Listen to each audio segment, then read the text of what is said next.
Ọ̀pọ̀lọpọ̀ àwọn ìyàwó àkọ́fẹ́ àpótí ajé ni wọ́n máa ń jẹ́ nínú ilé ọkọ wọn. Ọ̀pọ̀lọpọ̀ àwọn ọkùnrin ni wọ́n ti rìn jìnnà tí wọ́n ti jẹ́ ó yé wọn pé tò ìyàwó àkọ́fẹ́ rẹ yìí o má jò fórùlé rẹ̀ lẹ̀ o. Níjọ́ bá ti bẹ̀rẹ̀ sí ní ìbànújẹ́ báyìí ìwọ gan mọ̀ ní sùúrù.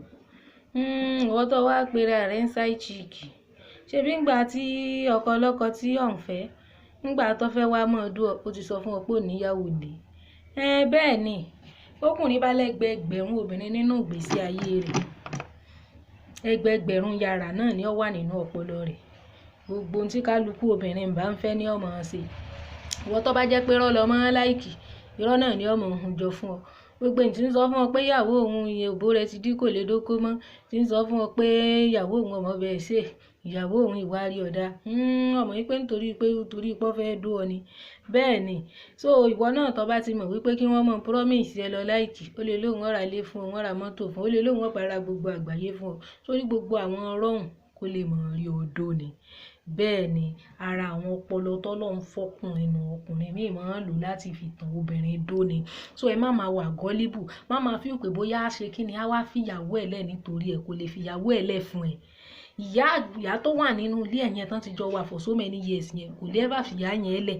tó ti yé ẹ bẹ́ẹ̀ yẹn àwa mọ̀ pé bó mọ̀ ń sọ́kùnrin torí ń ta kàbí agbárí ṣáàṣìdè ni. Bókó bò bá sọ́kùnrin gbà míì kò mí pé bóyá ó ti wá kórìíra obìnrin tí ń bẹ nínú ilé rẹ̀ ó kàn wó bò top up tí ó fi boost oko rẹ̀ ni. So ẹ̀yin side chick ẹ̀yin tẹ́ ń dó ọkọ lọ́kọ yẹn ẹ má máa rora yín ju bẹ́ẹ̀ ṣe mọ́ lọ. Ní Bíbélì gan ní ènìyàn má ṣe rora rẹ̀ ju bí o ti mọ́ lọ. Má lọ feel pé bóyá wá prioritize ẹ má tanra ẹ á já ẹ jùlẹ̀ lọ́jọ́ kan náà ni torí pé nígbà bá wá já ọ jùlẹ̀ tó gbẹnu òkè tó ń sunkún ibo ló ti fẹ́ bẹ̀rẹ̀ ibi tó já ẹ jù sí yẹn náà ló ti máa bẹ̀rẹ̀.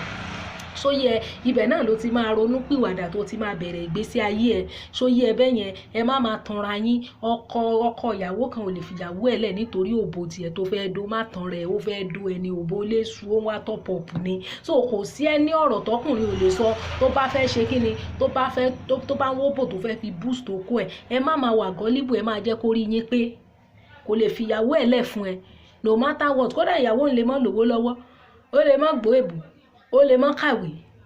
ṣùgbọ́n àpótí ajé ni ló jẹ́ nínú ilé ọkọ rẹ̀ ò sì lè gbà kó lè jó fi òrùlé ilé òun lẹ̀ rárá. So ẹ má mọ̀ rora yín ju bẹ́ẹ̀ ṣe mọ́ lọ side chick lọ jẹ́ you can't be more than side chick that you are. Ṣóyè yín bẹ́ẹ̀ yẹn ẹ má máa tanra yín èèyàn tó ń fẹ́ tó ti mọ̀ pé ìyàwó wà nílé ẹ̀ pé yájàrá ń pẹ́ kan lòun àti ìyàwó ẹ̀ kan ni. Bẹ́ẹ̀ ni kódà kò mọ́ ṣèjẹ̀ ráńpẹ́ gan ọkùnrin ò lè fìyàwó ẹ̀ lẹ̀ nítorí ẹ̀ òbò ẹ lọ́ fẹ́ dó má tanra ẹ̀ gbogbo tó ń sọ fún ẹ yẹn torí òbò ni. Ìyẹn gbọ́ síta òjòkó gbogbo ẹ̀yin tẹ́ mọ́ ń rojọ́ náà pé gbogbo ẹjọ́ ẹ fámìlì yín gbogbo ẹjọ́ ẹbí yín tẹ̀gbọ́n yín tàbúrò yín gbogbo ẹ̀ lẹ́ ti rò fọ́kọ kò sí wàhálà ńjọ́ tẹ́ ẹ bá jà gbogbo ẹ̀ ni ó fi bú ọ bí gbogbo step mother ṣe ní ọlá bí gbogbo àwọn uncle sister cousin mọ́mí rẹ̀ even bẹ̀bí rẹ̀ ọ̀bà dáa gan èèyàn rojú èèyàn fọ́kọ èèyàn rojú ẹbí èèyàn fọ́kọ torí ńgbà ọba yánjú ẹ bá jà gbogbo ẹ̀ ni ó fi nà ọ́ lọ́rọ̀ ẹ mọ̀ gbọ́n ẹ mọ̀ wise up. Bẹ́ẹ̀ ni afọgbọ́n ọlọ́gbọ́n sọgbọ́n ìjápá gbàǹwèrè bẹ́ẹ̀ èèyàn bá kẹ́kọ̀ọ́ lọ́dọ̀ èèyàn tí wọ́n ti wá ìmọ̀ kódà yọmọ rò pé wọ́n lọ gbọ́n jù ni kì í sì ṣe wọ́n lọ gbọ́n jù èèyàn máa ń wá ìmọ̀ èèyàn máa ń kẹ́kọ̀ọ́ ni ẹ má rojú ẹbí yín fọkùnrin. Bẹ́ẹ̀ ni ẹ má rojú ẹbí yín fọkùnrin kò sí fọkùnrin ò sí ní fi bú ọ kò sí bó ṣe kọ́dà akọ́fẹ́ ẹ̀dá méjì yóò fi bú ọ torí ti mọ̀ pé ẹ̀yìn ẹ fẹ́ ọ̀pọ̀lọpọ̀ ẹ̀yin obìnrin tẹ́ ẹ sì jẹ́ lẹ́jọ́ tẹ́ ẹ mọ́ rojọ́ ọbú yìí náà ní ẹ̀sìn kì í ṣe pé bóyá nítorí pé nǹkan méjì empathy lẹ̀ ń wá sympathy lẹ̀ ń wá ẹ ti rò kò bí tẹ́ ẹ bá rojọ́ fún ọ̀nkù yín tẹ́ ẹ gbọ́dọ̀ ẹ̀ ó ní yín lára àǹtí yín tẹ́ ẹ gbọ́dọ̀ ẹ̀ ó fi gbígbá yín lérí lọ́tún lọ́sì àti wàá rò wípé yọ̀wà torí ẹ̀ sàpọ́nlé rẹ̀ ó ti fún un ní tí ó fi bu ọ lọ́jọ́ ọ̀wọ́ orújọ́ ọ̀jàbádé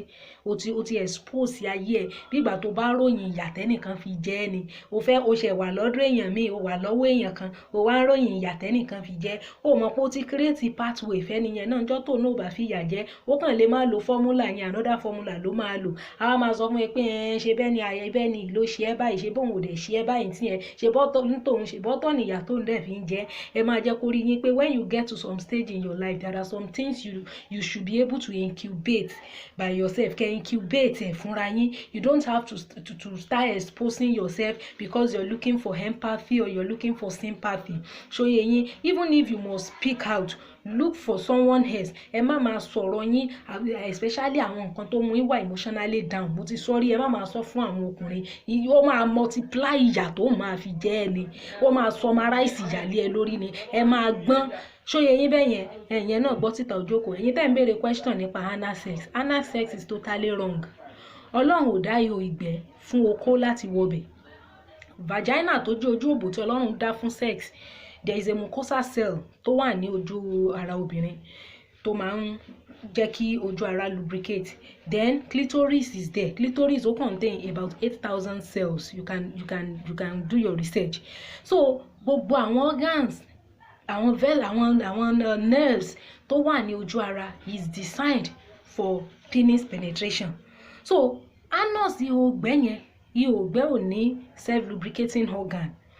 the way bí ọlọ́run dẹ̀ ṣe design ihò ìgbẹ́ tí ó bá fẹ́ là téèyàn bá fẹ́ yàgbẹ́ the force within ló máa open ihò ìgbẹ́ ṣùgbọ́n tó bá ní kókó máa wọlé sára ẹ láti bí ihò fùrọ̀ ilé ìgbẹ́ that is the force outside from the penis and ọ̀pọ̀lọpọ̀ àwọn ọkùnrin tí wọ́n máa ń request fún anal sex yìí àwọn tó kó wọn máa ń tóbi ni tó bá gbà kẹ́nìkan máa wọlé sí ẹ lára láti ihò ìgbẹ́ ò ní pẹ́ ní prolapse tó bá ní prolapse ó mì pé gbogbo nerves tó wà níbi anus ẹ̀ ó máa ṣe kíni ó máa slack before you know it wàá máa yàgbẹ́ sára ni pampers lókù tó máa dì ò ní lè jòkó sáàrin èèyàn kò ní sẹ́ni tá fẹ́ jókòó tiẹ̀ torí wà máa rùn gbẹ́ ò ní feel pé ó fẹ́ yàgbẹ́ mọ́ ìgbẹ́ yẹn kàn máa jáde àwọn omi ìgbẹ́ àtàwọn ìgbẹ́ gangan máa jáde so má jẹ́ kẹ́nìkan bá yí ẹ jẹ́ even kò jẹ́ ìyàwó lé gan tọ́pẹ́ bá ti sọ pé ó fùrọ̀ òbò òun dó mọ́ fùrọ̀ lówó òun dé dó tètè ya sáàsálà fún ẹ̀mí rẹ̀ ṣó yẹ bẹ́ẹ̀ yẹn ẹ má máa tanra yín layers tó wà ní ojú òbò obìnrin is about 3 or 4 layers labio àwọn journal mi àwọn researcher mi wọ́n máa ń categorize labio minora àti labio majora as one then we have the labia the labio minora and labio majora 1 layer nìyẹn àwọn míì dẹ̀ lè pè ní 2 layers lọ́tọ̀ọ̀tọ̀ we have the clitoris then we have the cervix gangan nínú àwọn layers mẹ́rẹ̀ẹ̀rin àbí mẹ́tẹ̀ẹ̀ta yìí wo lọkùnrin tí ìdó tán bẹ̀ tó fi wá jẹ́ pé ó bò wù dó mọ́ fùrọ̀ lókù tó wù tó fẹ́ dó so ẹ má máa tanra yín n táwọn ọkùnrin máa ń wá láti máa request fún anal sex òun ni tightness kò sí tightness tẹ́ fẹ́ tẹ̀ nírí lójú òbò tẹ́ bá mọ bí wọ́n ṣe ń ṣe tẹ́ bá mọ ṣe hàn sí then there is a way tí obìnrin náà lè fi ṣe kíni tó lè fi flex muscle ara ẹ̀ just to hold her husband penis so ẹ má máa tanra yín kò sí nǹkan kan tó lè mú ẹ kọjá sí ojú ihò ìgbẹ́ fùrọ̀ láti lọ máa ní sex níbẹ̀ if not wàá kó bá yí ara ẹni torí nerves àwọn nerves tó wà lára anus níbi tá à ń gbà yàgbẹ́ yẹn àwọn nerves yẹn they are not designed to receive penis wọn wà design láti receive penis because organ tí ọlọ́run dá síbẹ̀ ọlọ́run ò design àwọn organ yẹn wípé kí penetration wọlé láti ta force tó máa ṣí ilé ìgbẹ́ á wá láti inú ni téèyàn bá fẹ́ yàgbẹ́ so tó bá ti di pókó lẹ́ ń fi ń wọnú ihò ìgbẹ́ tó bá yá you have prolapse go and do research pé kí náà ń pè ní prolapse that is when the nerves of a particular place in the body tó bá slack such that ṣe mọ̀ pé ilé ìgbẹ́ ó máa ń fún pọ̀ ni tó bá wá yá kò ní fún pọ̀ mọ́ á sílẹ̀ ni débi wípé omi ìgbẹ́ máa jáde ìgbẹ́ gangan fún rẹ̀ ẹni yẹn ò ní fíìl pé òun fẹ́ yàgbẹ́ mọ́ so ọkùnrin tó bá yé ẹ̀jẹ̀ tí ilé ìgbẹ́ ò fi close mọ́ tó fi ń rùn gbẹ́ so fíìl pé irú ọkùnrin yẹn á dúró tiẹ̀ nígbà tó bá níṣòro ọ̀pọ̀lọpọ̀ àwọn tí wọ́n máa ń tún practice anal sex yẹn tán bá ti mú okó wọn kúrò nínú fùrọ̀ tán wọn ní lọ clean ẹ̀ the moment tán ti mú kúrò wọn á tún fi sójú ara infection gbogbo ògbẹ́ gbogbo everything yẹn tún kó sójú ara ẹ̀ bá yé obìnrin yẹn jẹ́ ẹ má bá yé ara yín jẹ́ ẹ má jẹ́ kí anybody bá yé yín jẹ́ anal sex is scientifically wrong is medically wrong is morally wrong is spiritual is wrong in all aspects kò sí tightness tẹ́ ń wá tẹ́ lè rí ní ojú ara obìnrin so because ọ̀pọ̀lọpọ̀ àwọn ọkùnrin yìí complex ló ń ba yé wọn jẹ́. Ìwọ tó ní complex tó mọ̀ pé okó ẹ kéré okó ẹ tínrín ṣóyé ẹbẹ́ yẹn tó ti wá feel pé o ò lè rí tightness ojú ara ò lè tight okó ẹ mọ́ òbò kan ló fẹ̀ okó ẹ ló kéré so o lè sọ wípé o fẹ́ lọ wo tightness tó wà nínú anus wàá padà bá yé obìnrin jẹ́ ni. Nígbà míì náà òbò máa ń fẹ̀ ó tí ì ṣe kókó ló kéré tó jẹ́ kóbò ló fẹ̀ but ọ̀tọ̀ nìyẹn. But in this particular case tightness tó ń wá nínú fùrọ̀ tó fi lóò lè dóòbò mọ́ fùrọ̀ ló fẹ́ dó o lè rí tightness yẹn náà lójú òbò tó bá mọ bó ṣe ń handle obìnrin so má bá yí ọmọ ọlọ́mọ jẹ́ tó bá mú fùrọ̀ ẹni ẹlẹ́ni tó yá nìsín tí fùrọ̀ ò lè fún pọ̀ mọ́ tí ìgbẹ́ bẹ̀rẹ̀ sí jáde ṣó máa dúró tì mo béèrè wò so ẹ̀yin obìnrin kò sáàyè anal sex is not allowed sex àti ojú ihò gbẹ́ torí gbogbo ẹ̀yin tẹ́ ń béèrè question lórí ẹ̀ is a no go and find out from the medical practitioners kẹlẹ́ àwọn onímọ̀ ìjìnlẹ̀ àwọn researcher kan wọ́n sọ wípé anal sex is wrong àwọn yẹn náà sọ detrimental effect ẹ̀ fún yín. Ọkùnrin tí ò bá lè dóòbò kò sí ní tẹ́mi tọkùnrin yóò fi darúgbó tí ó fi kú o lè dóléyà òbò obìnrin tán